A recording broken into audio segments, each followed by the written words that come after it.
నమస్తే శ్రీ మాత్రే నమః శ్రీ గురుభ్యో నమః. క్రోధినామ సంవత్సరం దక్షిణాయనం కార్తీక మాసం శరదృతువు కృష్ణపక్షము ద్వాదశి పూర్తిగా ఉంది. 27వ తారీఖు బుధవారం నాడు దిన ఫలితము అంటే పంచాంగము ఎలా ఉంది? సూర్యోదయము 6:28 సూర్యాస్తమము 5:40 అమృత కాలము 24 అంటే సూర్యోదయం తరువాత 24 నవంబర్ 28 నుండి 2:12 వరకు అంటే నవంబర్ 28 వరకు అత్యంత అంటే తెల్లవారుజామున 27 తెల్లవారుజామున 24 నుంచి 2:12 వరకు అమృత ఘడియలు. రాహుకాలం 12:04 నుంచి 1:28 వరకు. యమగండ కాలము 7:52 నుంచి 9:16 వరకు. దుర్ముహూర్త సమయము ఉదయం 11:29 నుంచి 12:13 వరకు. వర్జం 1:34 నుంచి మధ్యాహ్నం 3:22 వరకు వర్జం ఉంది. అభిజిత్ ముహూర్తము అంటే అభిజిత్ సమయము ఈ రోజు లేదు. ఈ రోజు అనగా 27వ తారీఖు మేషాది ద్వాదశ రాశుల వారికి ఎలా ఉండబోతోంది? ముందుగా మేషరాశి వారికి సర్వత్రా విజయ సిద్ధి కలదు. వీరు ఏ పని తలబెట్టుకున్నా ఆ పనిని విజయం సాధిస్తారు. ఊహించని దానికన్నా గొప్ప ఫలితాలను పొందుతారు. మీ పనితీరుకు విపరీతమైన ప్రశంసలు లభిస్తాయి. ఒక వార్త మీకు చాలా శక్తిని ఇస్తుంది. ఆత్మీయులతో చాలా ఆనందంగా గడుపుతారు. ఇష్టదైవ నామస్మరణ శుభప్రదము. ఇది ఈ రాశి వారికి ఈ రోజు ఫలితము. తదుపరి వృషభ రాశి. ఈ రాశి వారికి ప్రారంభించిన కార్యక్రమాలలో ఆటంకాలు ఎదురవుతాయి. మీ రంగాల్లో మీ నియమాలను పాటిస్తూ మీరు ముందుకు సాగండి. అంటే ఇందులో ఏ రంగం వారున్నా సరే మీ రంగంలో మీ యొక్క రంగంలో నియమ నిబంధనలను పాటించుకుంటూ మీరు ముందుకు సాగండి. మంచి ఫలితాలు మీ సొంతమవుతాయి. అతిగా ఎవరిని నమ్మకండి. మీరు అతిగా ఎవరికి సలహాలను ఇవ్వద్దు. మీరు ఈ రాశిలో ఉండేవారు ఈ రోజు శ్రీరామ నామస్మరణ చెయ్యడం, జపించడం, వినడం ఉత్తమమైన సూచన. ఇది ఈ రాశి వారికి ఈ రోజు ఫలితము. తదుపరి రాశి మిథున రాశి.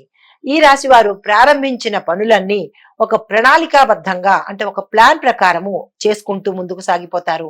అనవసరమైన ఖర్చులు పెరిగే అవకాశం ఉంది కాబట్టి చాలా జాగ్రత్తగా వ్యవహరించండి. ఏది కావాలి ఏది అక్కర్లేదు అనేది. అయితే అనవసర విషయాలలో తలదూర్చకుండా ఉండడమే ఈ రోజు మీకు చెప్పదగిన ప్రత్యేకమైన సూచన.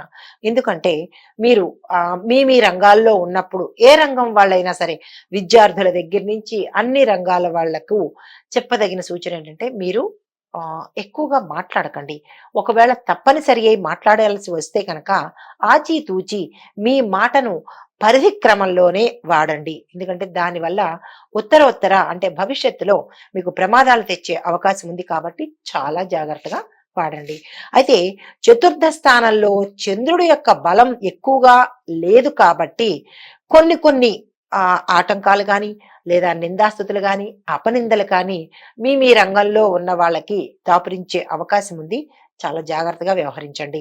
అయితే సమయానికి నిద్రపోలేకపోవచ్చు, ఆహారము తినలేకపోవచ్చు. అయితే మీరు చెయ్యవలసిన పని నారాయణ మంత్రాన్ని కానీ లేదా నారాయణ నామస్మరణ కానీ చేసినట్టయితే చిన్ని వాటి ఒడిదుడుకులను మీరు దాటేయవచ్చు. ఇది ఈ రాశి వారికి చెప్పదగిన దిన ఫలితము. నమస్తే. తదుపరి రాశి కర్కాటక రాశి.